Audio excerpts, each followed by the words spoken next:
బ్రాహ్మణులకు శుభవార్త. Hindu prize services in USA. విదేశాలలో ఉద్యోగ అన్వేషణ చేయాలనుకున్న ఔత్సాహికులకై అభ్యర్థుల నుండి దరఖాస్తులు కోరుతుంది. సంప్రదించవలసిన వాట్సాప్ నంబర్ 9866615399. నమస్తే, వెల్కమ్ టు అవర్ ఛానల్. నేను పద్మిని. ప్రస్తుతంతో పాటు ప్రముఖ ఆధ్యాత్మికవేత్త, నారీసేన ఫౌండర్, దత్త ఉపాసకురాలు శ్రీమతి లతా దత్త గారు మనతో పాటు ఉన్నారు. మాట్లాడదాం. నమస్తే అక్క.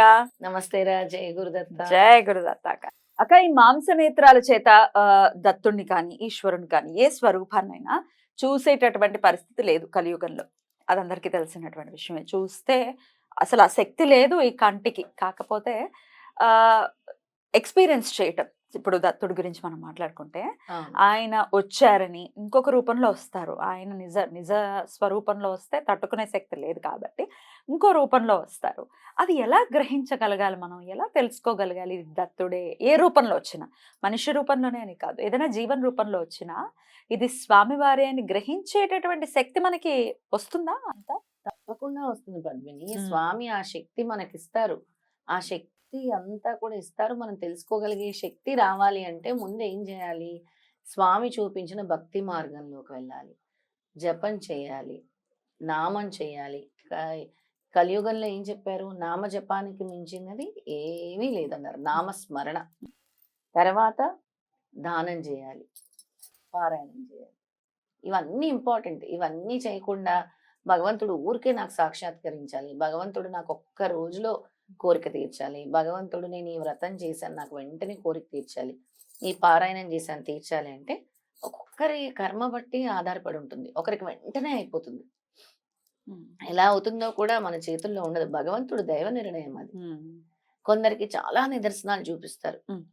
నాకు ఎప్పుడు స్వామి కల్లోకి వస్తున్నారని చెప్తూ ఉంటారు కొంతమంది. స్వామి కాషాయ వస్త్రంలో నాకు దర్శనం ఇచ్చారని చెప్తారు. అలా ఏదో ఒక రూపంలో స్వామి దర్శనం ఇస్తూనే ఉంటారు. మనం అనుకుంటే స్వామి ఎన్నో నిదర్శనాలు చూపిస్తారు. ఎలా గ్రహించగలగాలి? ఆ గ్రహించగలిగే శక్తి రావాలి అంటే నేను ఇదివరకు చెప్పాను, ఇప్పుడు మళ్ళీ చెప్తున్నాను. హరి ఓం తత్సత్ జై గురుదత్త అనే మంత్రాన్ని, ఇది చాలా పవర్ఫుల్, మళ్ళీ మళ్ళీ చెప్తున్నాను, చాలా పవర్ఫుల్ స్తోత్రం.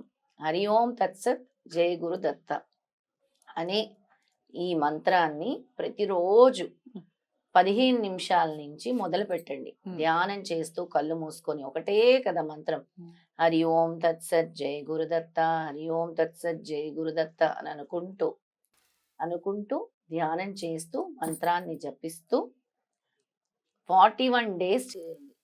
చేసి అడగందే అమ్మైనా అన్నం పెట్టదు ఉంది కదా సామెత. నువ్వు అడగందే నీకు ఎక్స్పీరియన్స్ ఎలా వస్తుంది? స్వామి దగ్గర నుంచి నువ్వు అడిగితేనే కదా స్వామి ఎక్స్పీరియన్స్ ఇస్తారు. స్వామి మీరున్నారని నేను విశ్వసించి, మీరు నాకు దర్శనమిస్తారని విశ్వసించి, మీరు నా కర్మలు తొలగిస్తారని విశ్వసించి, నేను మీ పాదాలే శరణు వేడుతూ మిమ్మల్నే పట్టుకొని మీ మంత్ర జపాన్నే చేస్తున్నాను స్వామి. ఏదో ఒక నిదర్శనం నాకు చూపించాలి. భగవంతుడే కనబడితే ఇక మోక్షం. నేను ఎప్పుడు చెప్తాను, ఆయన రూపంలో కనబడటం అసంభవం. కల్లో తప్పించి కలలోనే కనిపిస్తాడు ఆ రూపంతో. అలా మీరు అడిగితే స్వామి ఖచ్చితంగా అవధూత రూపంలో, సద్గురు రూపంలో, లేదా ఏదో ఒక నిదర్శనం, ఎవరో తెలియని వ్యక్తి కనిపించడము, ముసలివాడి రూపంలో, కాషాయ వస్త్రధారిణి రూపంలో, మానుష్య రూపంలో ఎవరో ఒకరు నీ ఇంటికి రావటమో, నీ దగ్గర భిక్ష తీసుకోవటమో జరుగుతుంది. అంటే నిదర్శనాలు ఏ విధంగా ఉంటాయని చెప్తున్నాను. దత్తాత్రేయ స్వామి మీకు కనబడుతున్నారని నిదర్శనాలు కొన్ని చెప్తున్నాను. రైట్. అయితే మళ్ళీ డౌట్ చేయకూడదు, ఇది నిజంగా వచ్చింది స్వామేనా డౌట్ వస్తుంది కదా. ఆ నిమిషంలోనే నువ్వు చేసిన జపం అంతా పోయింది, అయిపోయింది. ఒక్క సెకండ్ లోనే పోతుంది జపం అంతా. నీకు నమ్మకం ఉంటేనే చెయ్యి. స్వామి అయితే రా చెయ్యి అని చెప్పలేదు కదా. నీకు నీ కర్మలు పోగొట్టుకోవడం కోసము నువ్వు స్వామి మీద భక్తితో నువ్వు చేస్తున్నావు. అంతేగాని ఇక్కడ అనుమానం అనేది ఉంటే మాత్రం నీకు ఫలితం శూన్యం. అనుమానంతో ఏ పని చేయకూడదు పద్మిని. విశ్వం కూడా, యూనివర్స్ కూడా మనం ఏదడితే అది ఇస్తుందని ఎన్నోసార్లు చెప్తాను. కరెక్ట్. విశ్వాన్ని నువ్వు ఏది కోరుకుంటే అదే ఇస్తుంది. అలాగే భగవంతుడు కూడా నువ్వు ఏది కోరుకుంటే అదే ఇస్తాడు. నువ్వు అనుమానంతో అవుతుందా లేదా అంటే స్వామి కూడా పరీక్షిస్తాడు. అవుతుంది అని విశ్వసించి స్వామి పాదాలే శరణ్యం అనుకుంటే, చెప్పాను కదా, కాషాయ వస్త్రధారిణిగా వస్తారు, ఒక్కోసారి వచ్చి మీ ఇంటి తలుపే కొడతారు, లేదా మీరు ఎక్కడికో వెళ్తున్నప్పుడు బజార్లో కలుస్తారు, దక్షిణ అడుగుతారు. భిక్ష అంటే దక్షిణ కూడా అడుగుతారు. కానీ అప్పుడే మాయ అనేది కమ్ముకుంటున్నా అప్పుడే మాయ అందులో కమ్ముకుంటుంది. ఎటువంటి సందేహం లేదు. మాయ. ఈధర్ వాళ్ళ మీద దృష్టి పెట్టకపోవటమో, వెళ్ళిపోయిన తర్వాత వస్తుంది స్ఫురణకి, అరే రే అని అనుకుంటాం, ఇంకా కనపడరు. ఇంకా కనబడరు కదా? వాళ్ళు. ఆ మాయా శక్తితోనే వాళ్ళు వస్తారు. Yeah. అంటే మనల్ని కూడా ఒక మాయలో నుంచి వాళ్ళు ఏంటి వీళ్ళు అసలు విశ్వసిస్తున్నారా లేదా, ఏం జరుగుతుందని ఆ మాయా రూపంలోనే మన దగ్గరకు వస్తారు. దాన్ని గుర్తించగలిగే శక్తి ఈ మంత్రం మీకు ఇస్తుంది. సో దీన్ని ఎలా సాధన చేయండి. 15 41 రోజులు, 41 డేస్ Hmm. సాధన చేయండి. కంటిన్యూస్ గా చేయండి. ఏ 41 సమయంలో days. చేయమంటారు? ఉదయం పూట చేస్తే మంచిది. ఇంకా నన్ను అడిగితే ఎక్కువ సాధన చేయండి. అంటే పరితపించి నాకు నిదర్శనం కావాలి దత్తాత్రేయ స్వామి దగ్గర నుంచి, నాకు స్వామి ఉన్నారని నిదర్శనం చూపించాలనుకునే వాళ్ళు గంట సేపు చేయండి. నేను 15 మినిట్స్ అన్నాను కదా, పరితపించే వాళ్ళ కోసం చెప్తున్నాను. ఎవరైతే దత్తభక్తులు పరితపిస్తున్నారో నాకు స్వామి కనబడాలి. అయితే కనపడడం ఒకటక, అలాగే పూజలు అందుతున్నాయా లేదా అన్న సంశయం ఉంటుంది చాలా మందికి. నిజంగా నేను చేసేది కరెక్ట్ గా చేస్తున్నాను, స్వామి సంతృప్తి చెందుతున్నారా దీంతో, అది కూడా తెలుసుకోవటం ఈ మంత్రంతో సాధ్యమేనా? ఖచ్చితంగా సాధ్యమవుతుంది పద్మిని. ఖచ్చితంగా. అంతెందుకు భగవంతుడి ముందు కూర్చొని పీఠంలో ఎన్నోసార్లు మంత్రం చేస్తూ స్వామి నువ్వు చూస్తున్నావా, నువ్వు అడుగుతున్నావా అని అంటే పువ్వులు పడిన సందర్భాలు ఉంటాయి. స్వామి చెవురింగ్ ఇలా ఇలా ఇలా ఊగిన సందర్భం ఉంది.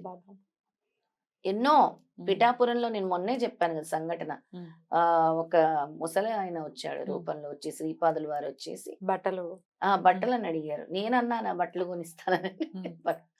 ఆ ఇచ్చిన 30 రూపాయలు చాలా ఆనందంగా, అంటే మనం గుర్తుపట్టని విధంగా వస్తారు వాళ్ళు. ఒక్కోసారి తాగుపోతూ రూపంలో కూడా తాగిన వ్యక్తి రూపంలో కూడా రావచ్చు. ఎలాగా వాసన వచ్చేస్తూ ఉంటుంది. మనమేమో తిట్టుకుంటాం ఇదేమిటి దేవుడేమిటి అని అనుకుంటాం, ఖచ్చితంగా అనుకుంటాం. కానీ దత్తాత్రేయ స్వామి మాయావి. దేవతలకే ఆయన కళ్ళు ముంత పెట్టుకొని తాగుతూ దర్శనం ఇచ్చారు. మనం ఎంత అది. అలా స్వామి అనుగ్రహం పొందాలన్నా, స్వామి నిదర్శనాలు కలగాలన్నా ఈ మంత్రాన్ని పట్టుకోండి, ఈ మంత్ర సాధన చేయండి, నమ్మకంతో చేయండి. మీకు వచ్చిన నిదర్శనాలు మాతో తెలపండి. తప్పకుండా మీకు ఒకవేళ అట్లాంటివి కనుక నిదర్శనం కనుక అయితే ఇదే వీడియో కింద కమెంట్స్ ని ఖచ్చితంగా చేయండి. ఫోన్ చేసైనా మనతో లత గారి నంబర్ ఎలాగో ఉంది కదా, ఖచ్చితంగా కాల్ చేసి చెప్పండి. లైవ్ లో కూడా మాట్లాడించేటటువంటి ప్రయత్నం చేద్దాం తప్పకుండా. బ్యూటిఫుల్ అక్క, అద్భుతమైనటువంటి విషయం. ఎందుకంటే స్వామి సేవలో ఉన్నప్పుడు అందున దత్తుడు గురించి ప్రత్యేకంగా ఆయనకు అందాలి, ఆయన మనకి కనపడాలి, లేకపోతే ఆయన గురించి అంటే ఆయనను గ్రహించగలగాలి అనేది ఉంటుంది. చాలా మందిలో అబ్జర్వ్ చేస్తూ ఉంటాం. అవును, నాకు ఇది జరిగింది అది జరిగింది. దాంతో పాటుగా వీరొచ్చారు, భిక్ష తీసుకున్నారు, అసలు ఇవన్నీ చాలా మెమరబుల్ గా అనిపిస్తుంది. లైఫ్ టైం మెమరీస్ లాగా చాలా. అసలు స్వామి వేరే రూపంలో వచ్చి తీసుకున్నారు తెలుసుకోవాలన్నా కూడా ఈ మంత్రం జపించవచ్చు. కాల రూపంలో స్వామి మీ గురువుని మీకు చూపిస్తారు. బ్యూటిఫుల్, అద్భుతంగా వివరించారక్క. కృతజ్ఞతలు. నమస్కారం అక్క. జై గురుదత్త. శ్రీ గురుదత్త.